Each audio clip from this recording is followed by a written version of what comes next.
Core CPI in America, 40-year high. This is the last inflation report before the midterms. Does the White House take any responsibility for this whatsoever?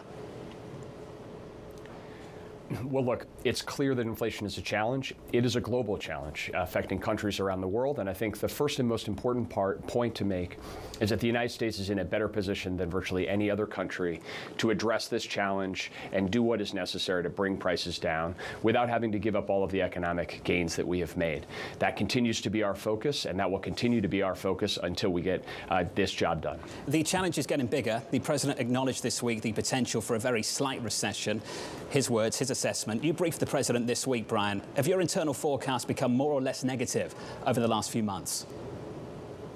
Well, I think it's important to look at this monthly data in context. We are seeing some progress. If you look at annualized headline inflation over the last 3 months, it was about 2%. That's down from 11% in the prior quarter. Now, a lot of that is the significant reduction in energy prices and in gas prices at the pump. Obviously, economists tend to strip those out and look at core, but for typical American families, for workers, the reduction in gas prices by more than $1 a gallon in most places in the country is a meaningful and real sign of progress. At the same time, we're seeing some elements of a transition which we anticipated, but now focus on the work ahead. Shelter inflation represented more than half of core inflation for the last couple of months.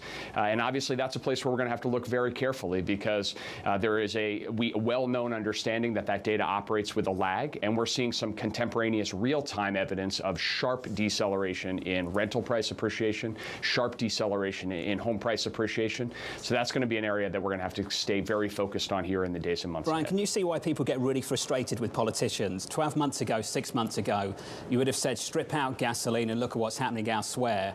And now it's leave gasoline in because gasoline is coming down. Brian, can you see why people are very frustrated with the way the White House has navigated this issue?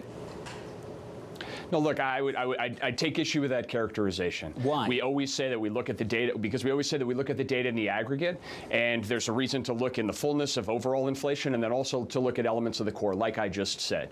For typical American families, gas and food are big parts of their typical budget, and food prices in this report and in prior reports are moving up too fast, and that's something that we need to make more. We need to make more progress on. So we look at all of the data and understand the point about gas prices is just a very salient one.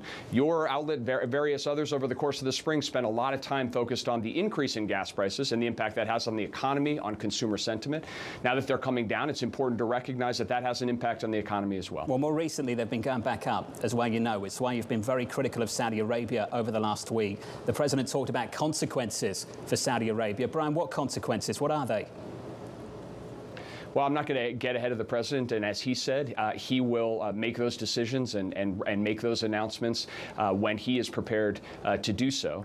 I think our focus right now is on continuing to make that progress. If you look nationally right now, gas prices are still down about $1.10, $1.20 from their highs this summer. We're seeing some welcome moderation in certain areas of the country, the Midwest and California now, and we still face this historically large gap between the wholesale price that energy companies pay for refined products, gas, diesel, otherwise, and the retail price that consumers are paying. So that's a continued area of focus. Obviously, refinery and refinery capacity is an element of that, but that's one of many areas that we are working with the industry and trying to focus on what we can do from a practical perspective, from a policy perspective, to try to move the ball forward.